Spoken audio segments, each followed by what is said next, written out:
Don't try to get all A's. That's stupid. It really is stupid. Some of the saddest people I know are people who are so obsessed with continuing that string of A's that they end up denying. There's only a certain amount of time in the week. And time ensuring you can get an A in everything is time away from sometimes much more important activities, like the leadership activities, or a course you really do care a lot about. Accept those B's and C's occasionally. I'm not saying don't go to C average necessarily. But what counts really, ultimately, is your overall development. As a human being, as a leader, as an ethical person, as a scholar, whatever, as a career, preparing for your career. But don't just monolithically do everything in high gear. There are some things you want to really obsess about, and there are other things you want to just skirt by. Make those decisions consciously. Because professors are in what I call a pissing contest. They all try to make they all like to show how rigorous they are. So they have this huge reading list. Not because it's the best use of your time, but because it shows how rigorous they are. I want you to have more control over education. Read what you think is important for your development to read. Skim what is less important. Skip what isn't important. Take control of the 100 hours a week that you're awake. Time is your most valuable commodity. Spend it in the way that's going to most help you flower, not what's necessarily going to help you get all A's. Easy for me to say, but I swear you will benefit, even if your grade point is lower, and maybe it's going to be a little harder to get into graduate school, and you get into a little less prestigious graduate school. I swear on mother's life, it's worth it, because you will be substantively a better person, a more thoughtful person, a better employee, a better spouse, a better human being. Don't prostitute yourself for A's.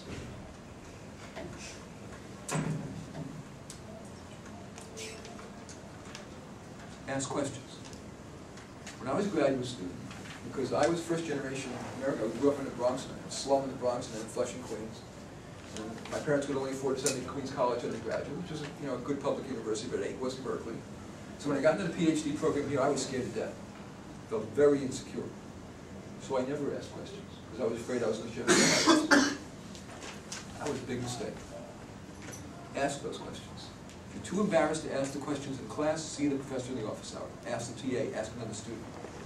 Because the very questions you don't get are that's the most potent learning. That's where that's that interface between the they know and you know that's of interest to you. You have a question, ask it. And especially, and if you ask it tactfully, politely, sure, a jerk professor is going to roll his eyes. To hell with that professor. The professor who has any caring about you at all will greatly respect you for asking that question. And something I talked about at dinner, which I really like. There are a lot of times you ask yourself, saying, that doesn't make sense to me, I don't understand, but you figure, oh, well, I'm stupid, he's the professor. There is a lot that isn't certain yet, despite our modern high-tech society. And if, after thinking about it, something important that professor said or asserted or something was in the textbook doesn't make sense to you, you simply disagree with it, I would encourage you, either in class or in his or her office hours, to tactfully, don't sound like a know-it-all. There are a lot of undergraduates who do sound like they're hot stuff, and then they end up, professors do roll their eyes at their hubris. But if you tactfully say, Professor Hassenpfeffer, I know you said X, Y, and Z, you said X. And I've been thinking about it, and I just don't see that would make sense. It seems more likely that this would be true. What am I not understanding, Professor Hassenpfeffer? Said that tactfully, the professor is going to really respect you.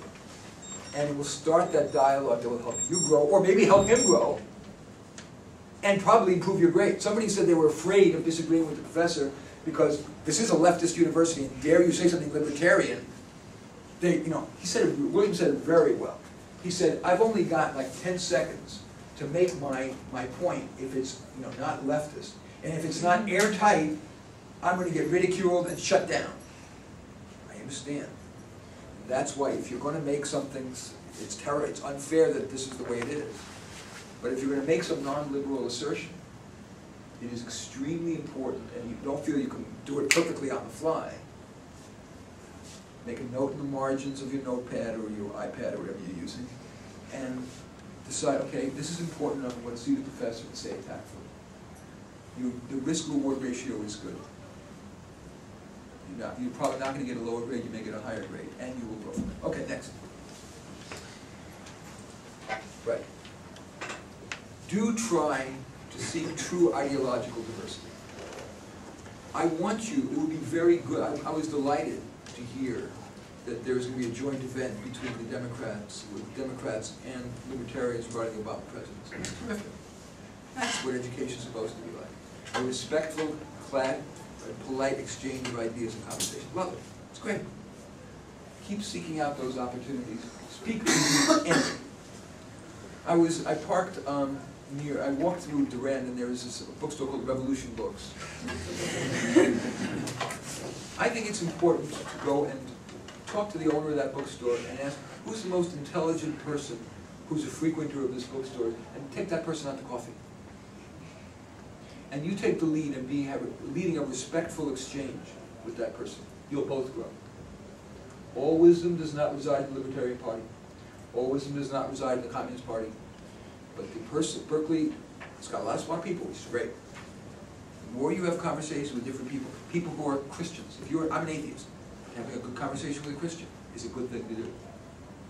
Has somebody who thinks the answer is in technology and science, and thinks that social science and humanities is BS. Talk to them. The more you can stretch that way. Courses, independent studies, and then very core. The more you can explore the full marketplace of ideas, the richer human being you're going to be, professionally and personally. You'll enjoy life more. Independent studies. One of the best, and they never will encourage you to do this, it's very expensive for the university, but you'll learn more from a one-on-one independent study. How many of you know what an independent study is, Rachel? Okay. Independent study is where you choose a professor who you really like, again, both metabolically and content-wise, and you go to him or her and you say, I am fascinated with topic X. It should be something related, somewhat related to that professor's area of expertise. I really want to get into that. I really want to study it, and I so respect you, your mind and your heart. Would you be willing to do an independent study with me? About 50% of the time, the professor will say yes. And you get course credit for it. So you get to have a one-on-one class on the topic you want to discuss with the professor you most want to discuss it with. That's a golden way to improve your education here at Berkeley. Golden.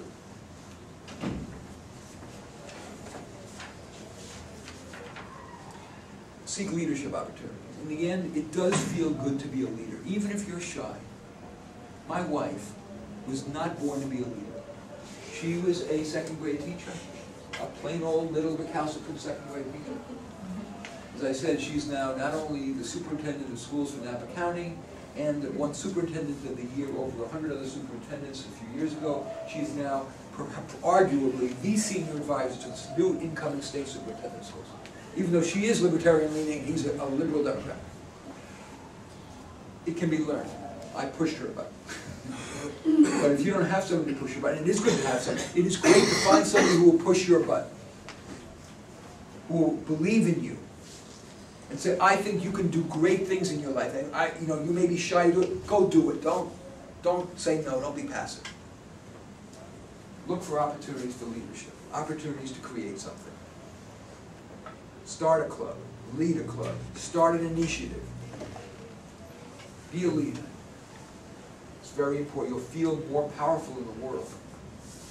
You don't want the world to do you. You want to do the world.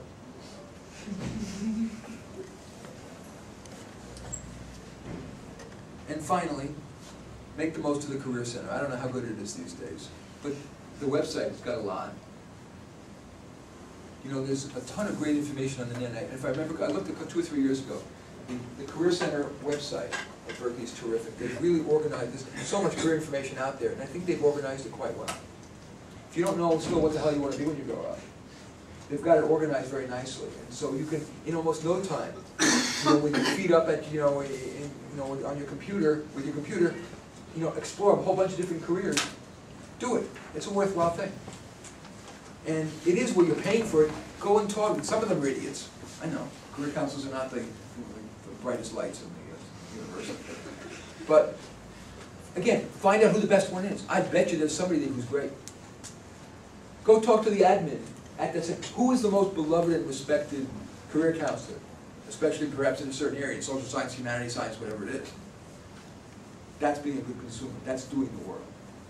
Not letting the world do you. Okay. That's some thoughts about how to make the most of Berkeley. Now, what about this notion? I mean, in some ways, I would think it should make you angry that, you know, that you are not first, despite all the money and time you're spending in the minds of the university. So I've listed a bunch of ways you can be an activist.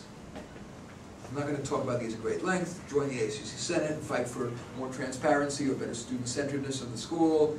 Fight for a college report card along the lines I described, more ideologically diverse speakers. I hate the fact that they define diversity in terms of melanin. Diversity is much more substantively about ideology. And yet they seem infinitely more concerned about diversity of melanin than they are diversity of ideology. If they cared about you, they would care much more about diversity of ideology. So one of the things you can do is to lobby. Instead of the steady diet of leftist speakers they bring to campus, the full range. And again, if this was some right,